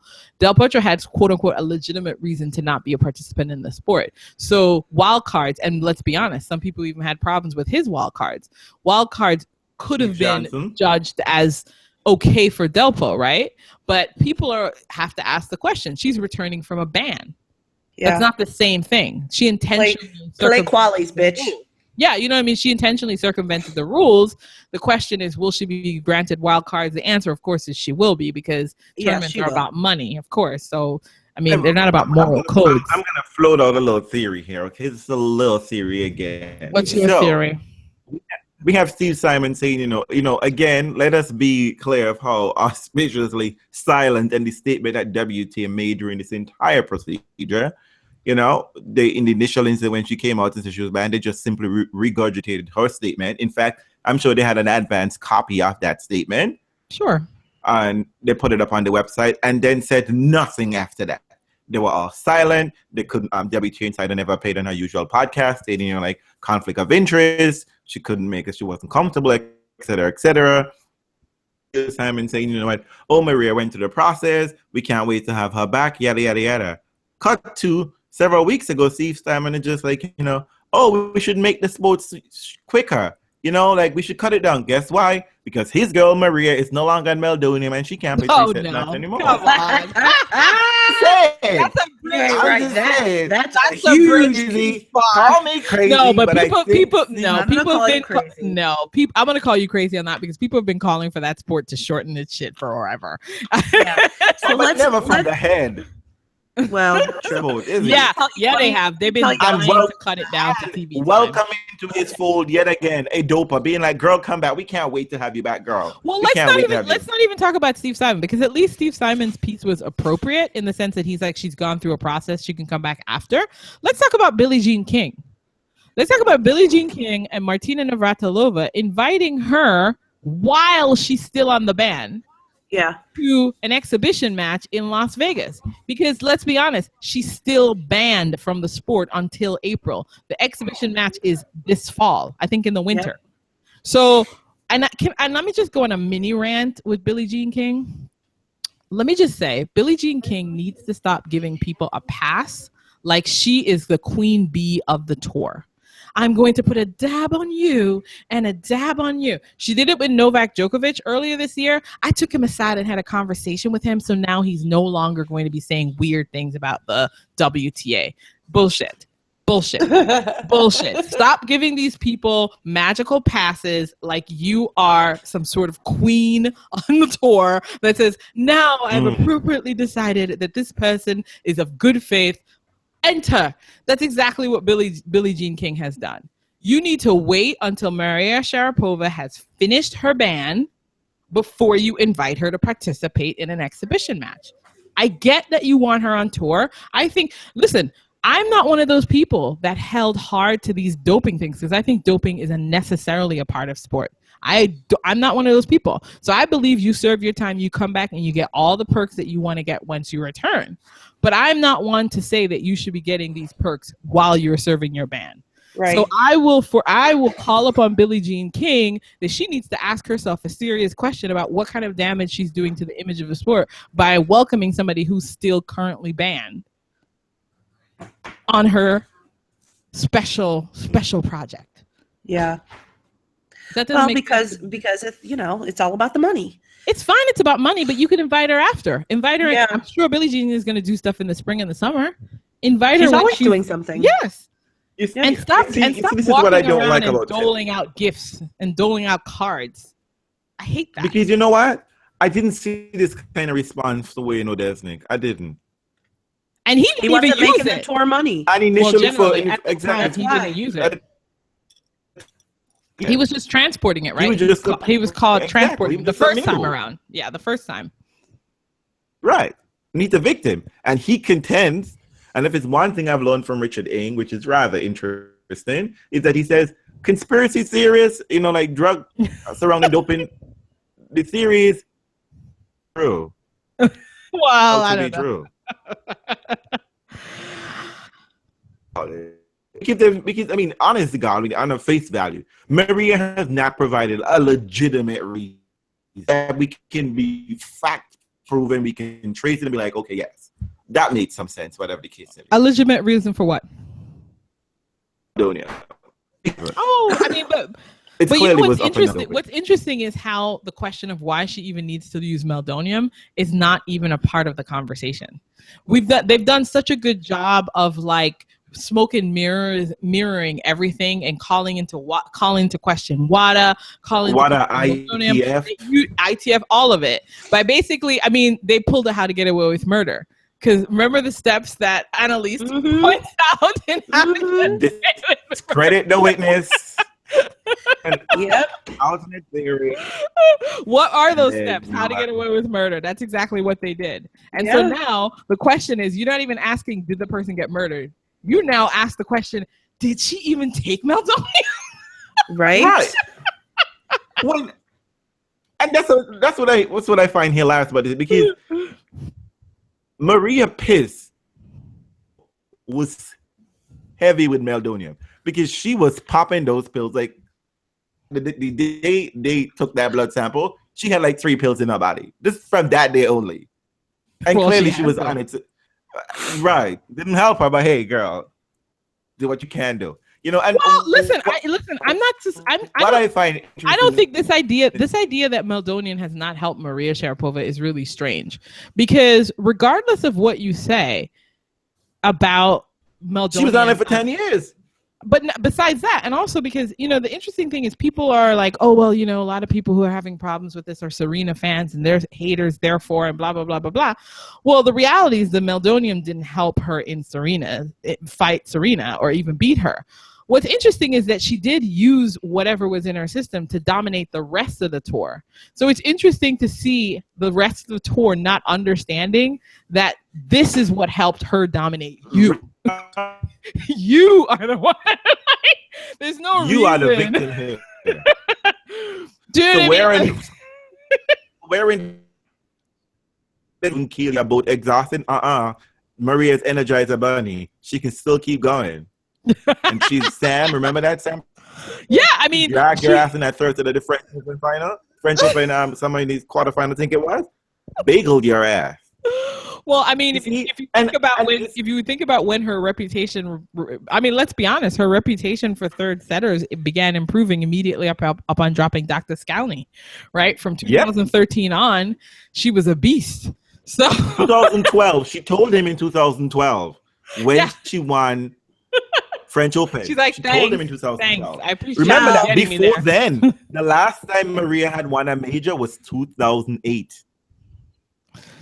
Before that French Open. You know what? It'll be interesting to see how she's received on tour, because Stozer tells us this. There's been some locker room chatter, and you know, she says she's spoken to some people, and she doesn't imagine that there's going to be a whole lot of support from the players. But when has Maria ever received support from players? I mean, that's not part of her thing, is it? No, it's not part of her thing, but it will be interesting because we already know how it's going to go. Maria's going to come back and every journalist is going to ask everyone about it. You know, like Aga Radwanska might finally win a major and they're going to say, what do you think about Maria being back on tour? That's what they do. So, you know, it's going to be interesting to see how they respond. Well, maybe I'm sure they're going to finally, because there's a big difference between considering someone unfriendly and basically a bitch on tour to find out that you have cheated. Well, I mean, didn't the WTA give them talking points? So why would anyone assume that asking each individual player that they're going to go off script, especially now that she's back? It's one thing to go off script when you don't expect to see her in the locker room. It's quite another thing to go off script when you know you're going to see her the next day or the next morning. I think there's even less likelihood of people actually expressing that. Another crazy. Not if the person loses. No. Well, I mean, another crazy theory here is that it's very clear that Maria is connected to the Russian doping going on in Russia, which we clearly has been documented. No one is questioning that. That's clearly out there. Well, I mean, that's not established. That's not established. That's a claim you're making. They don't think that's part of the reason why Maria got a lot of benefit of the doubt. Maria was not. I mean, I know people want to cast aspersions and saying, well, it's because she's Russian, but they didn't do that. They didn't. I mean, they didn't wipe her with the Russian cloth. I'm telling you, Vladimir. Well, she had the backing of the Kremlin saying she will be back to the Olympics. She's coming back. But not ITF and not the others in the case. They gave her quite a bit of benefit of the doubt. Oh, they did. I mean, because well, the fact of the matter is that they asked for prescription and all this bit, and she didn't provide any of this. She couldn't even say how she was getting it to America. Well, I mean, so I think that was enough. So it's not that right, she couldn't say, and which was. On YouTube, HT says, and this is right. This is perfect. Maria's spin of this entire doping scandal is shockingly good. Kudos to her team and her army of 15-year-old fans on Twitter. You did it. That's true. I mean, it is. Well, I don't think so. I actually think that her PR after was actually really flawed. I don't think she added new fans on it. I think that she basically affirmed her fans, which is fine because they believed her. They believe she should have been back in 5 minutes, even though she admitted to doping. So these people clearly didn't care about whether Maria doped or didn't dope because she admitted that she doped. She unintentionally did, but she admitted that she doped, and they didn't care. So those people are to be disregarded. They don't care about the rules of the sport that they say they love. So the other group, though, is that there are people who are sort of willing to be reasonable about Maria. Like, okay, well, she wasn't deliberately doping for 10 years because it wasn't on the ban list, right? There was that group. But then I think actually she slapped a lot of people in the face by this kind of bizarre, aggressive take where she's sort of assuming that she's not at fault at all. Like, I think that personally, people, it seems to me that when you have done something wrong, people traditionally like it when you show some sense of like humility and a sense of remorse, and you know what I mean. It's like, especially also and gratitude. Yeah, like because, none of those three things are there.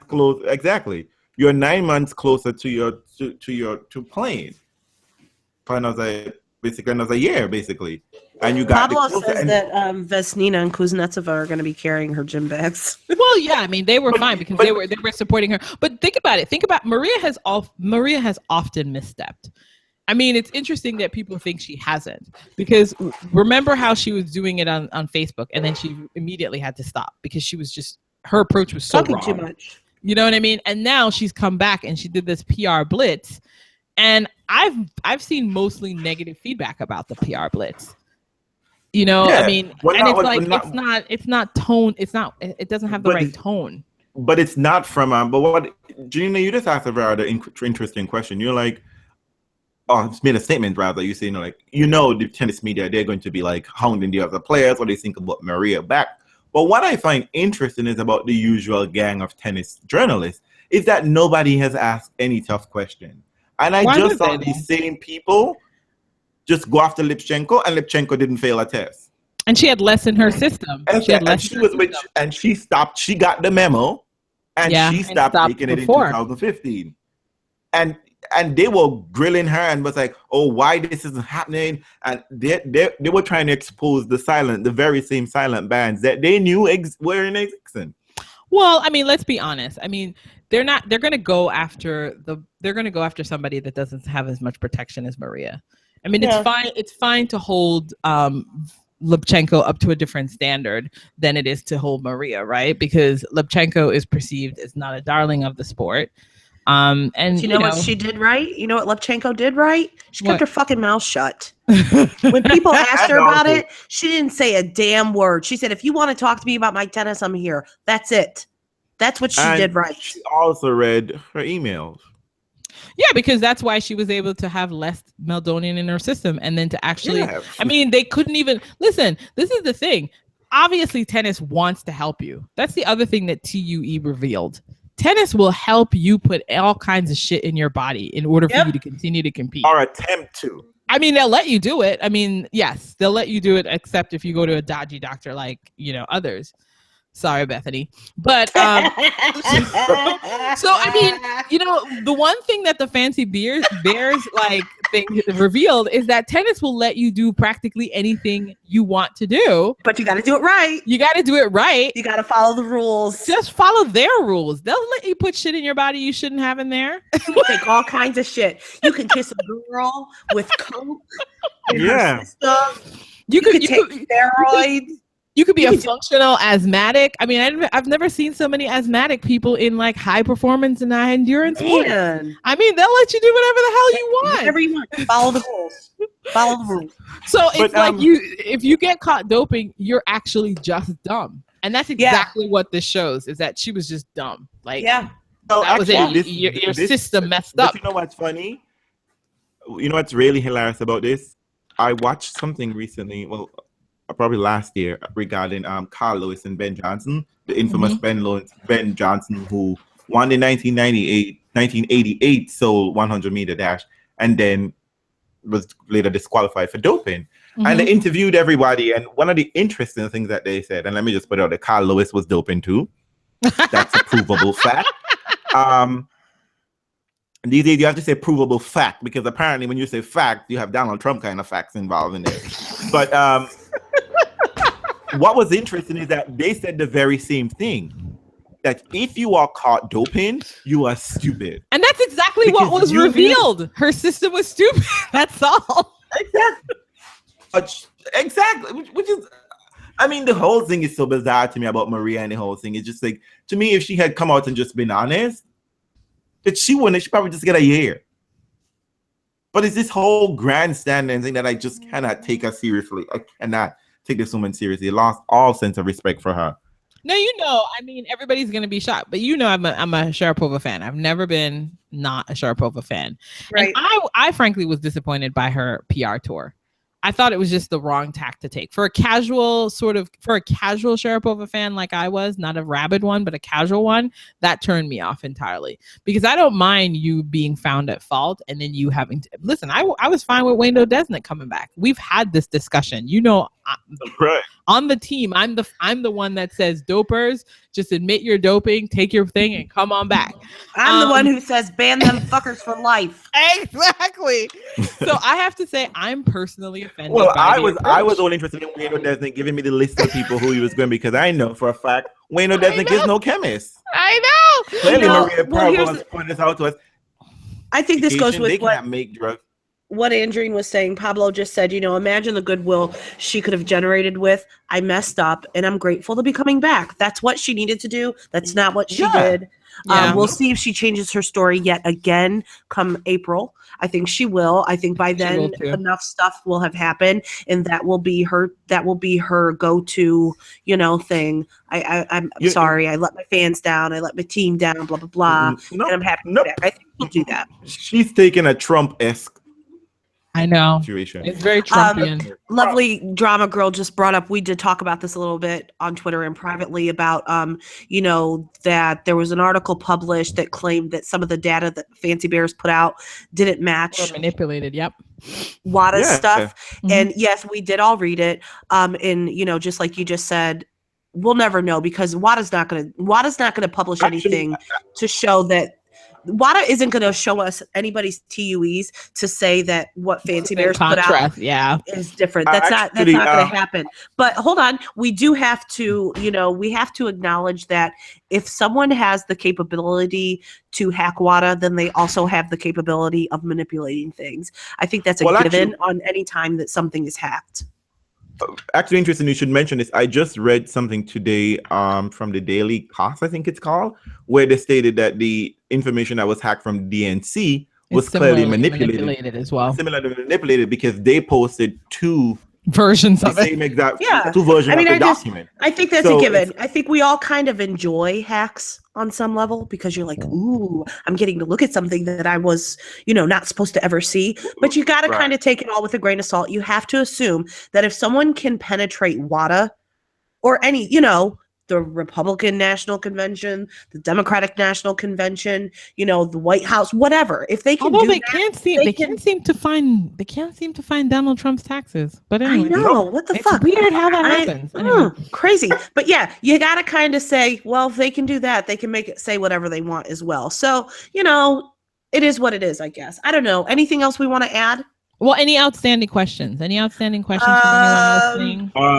Pablo just asked, did she ever have a previous TU? And I responded saying, she did. She tried. She tried to generate one. No. Previous, not for Meldonium, but yes. So she understood. We don't know. She has TUEs in the past. I'm sure that she did, but we don't know, because Fancy Bears didn't show us that part. Silly. How do you know that she had a TUE? Because Cass referenced it. Okay, reference. Cass referenced that. No, Cass said that, that IMG took care of her TUEs. Oh, no. It said just the process. They didn't say TUEs in general, like a specific one. Well, the process mean that if she's going to take on, then she clearly had a TUE at some point. Probably. But there was never any with Meldonium on it. No. There's nothing listed Meldonium at all, as far as I'm aware of. HT wanted to clarify that they just meant HT is the person that said, the 15-year-old fans, but said, I meant to say she was presenting herself as a victim and not a doper, as she did in the Charlie Rose interview. Okay, so thank you for clearing that up. What else? And let me just pro tip. I actually think that Maria Sharapova's brand is the opposite of how she's presenting it now, and I think she should just be aware of that. Her brand is 100% responsibility at all times. I'm a warrior and I'm a beast. And she failed. Yeah. So you're not on brand. So you should probably figure out how to get on brand, find out what your brand is, and then go back on brand around doping. Because I think that probably will play better for you. That's not your brand. One comment that we missed, and we can back up a little bit to this because I like it. Jason said that Milos made a Facebook statement that he's trying to play his tournament this coming week, and should players be allowed to play in a tournament if they retired with an injury the week before? I guess for me, the answer I'm going to say is yes, because we don't know. He might have just had a hurt toe like Novak and it got better. Well, because usually, it depends, right? You don't know how long it takes for someone to recover. If you're withdrawing from a tournament on Wednesday and then you're going to get to play the following Tuesday, why wouldn't you? There's not enough recovery time, not 100%. You know what I mean? But enough for you to play, because how many times have we heard that nobody plays any sport injury free all the time? That's just not the way it goes. They put their bodies through too much. I don't like it when you retire from a singles match and then play a double. I understand that they're not the same. They don't take the same effort. I get it. But I think if you retire from a tournament, you just retire from the whole thing. I don't like the back and forth between that. Well, yes and no. It could be depending on depending on the nature of the injury. Don't tell me it's something like, muscle, calf, you know what I mean? If it's something that's probably treatable, and when I've seen other players, like it's maybe an upset stomach or something like that, you know what I mean? I just wasn't the condition. That kind of injury, sure. But if you've broken an ankle, please don't come back and play in a doubles match. Right.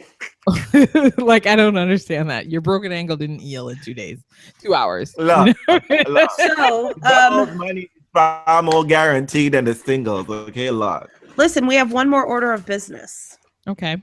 What's that? We had a giveaway. Up for grabs.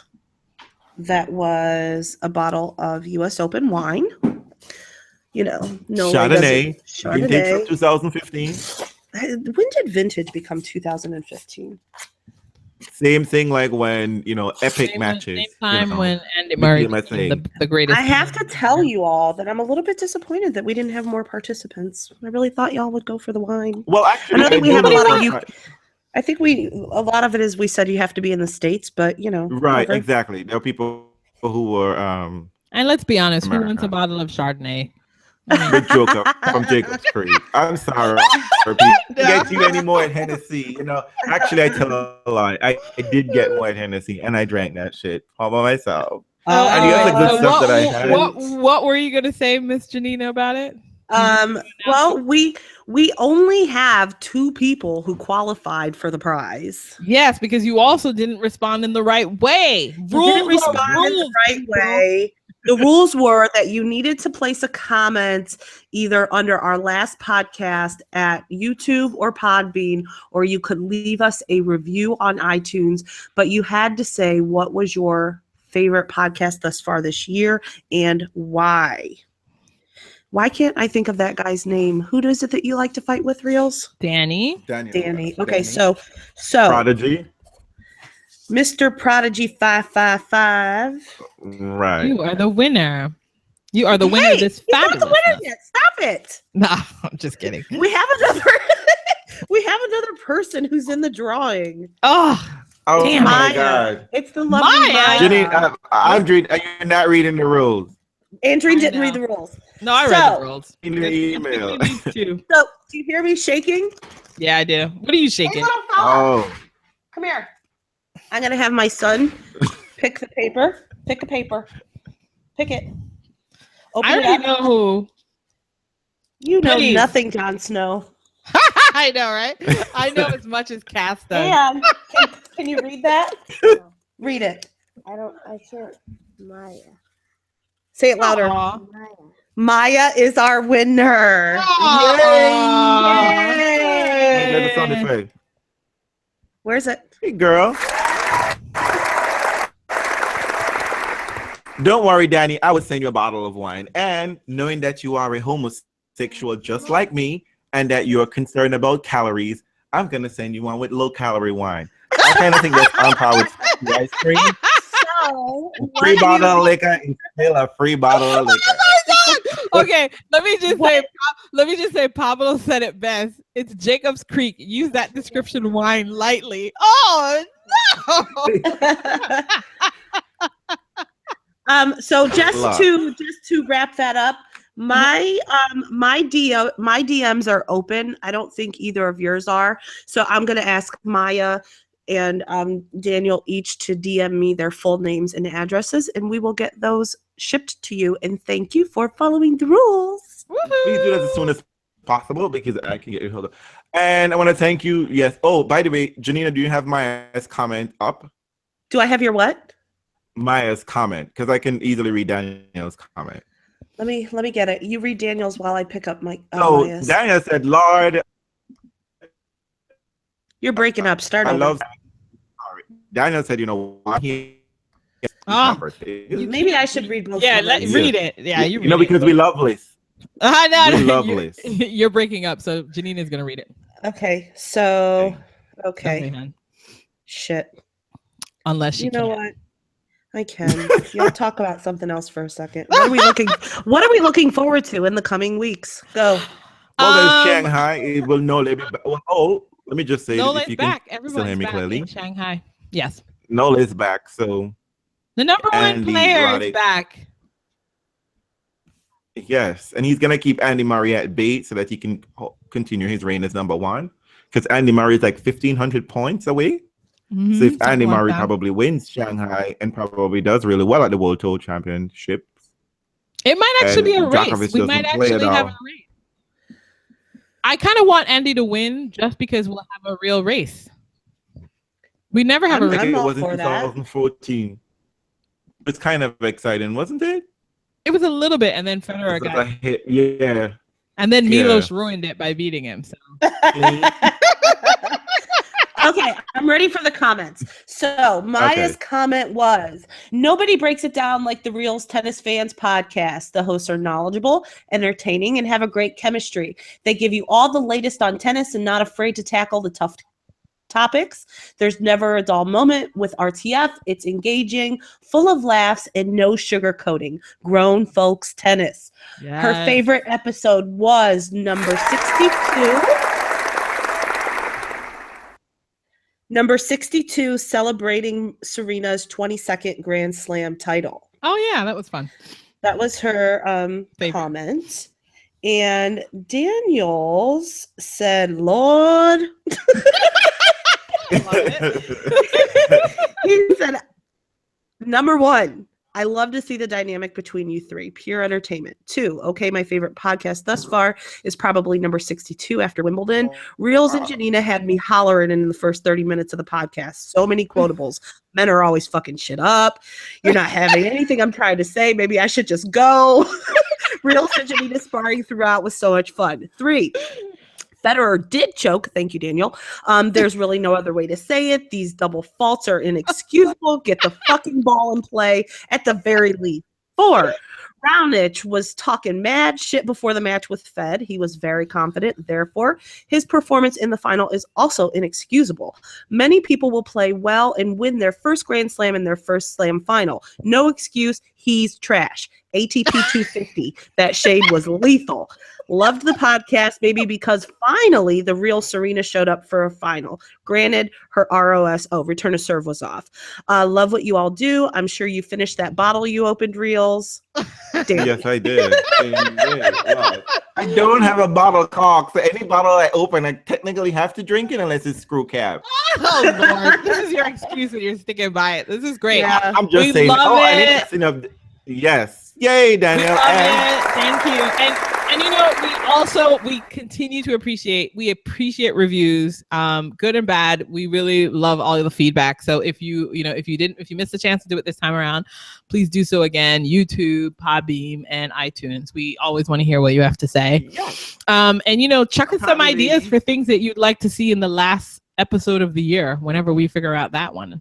Yeah. And if some of you know, I know some of you Maria haters. No, sorry, her fans are listening, trying to come for us and say we hate white people. But I tell you what, Maria, there is a seat at this podcast for you, girl.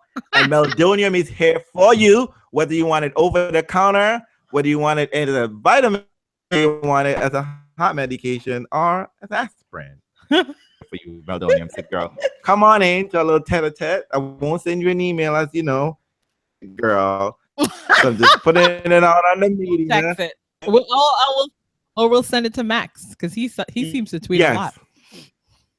Are we gonna go to an egg farm to get to Max? You know what? Stop it. Goodbye. Just saying. Okay. Thank you. So, thank you all for listening. You know, and anything else. Oh, I hope we did you a good service by breaking down Maria Sharapova and ITF. And don't forget, the facts are all available on the website of ITF. The whole document is there. You read it. It's very educational. Yes.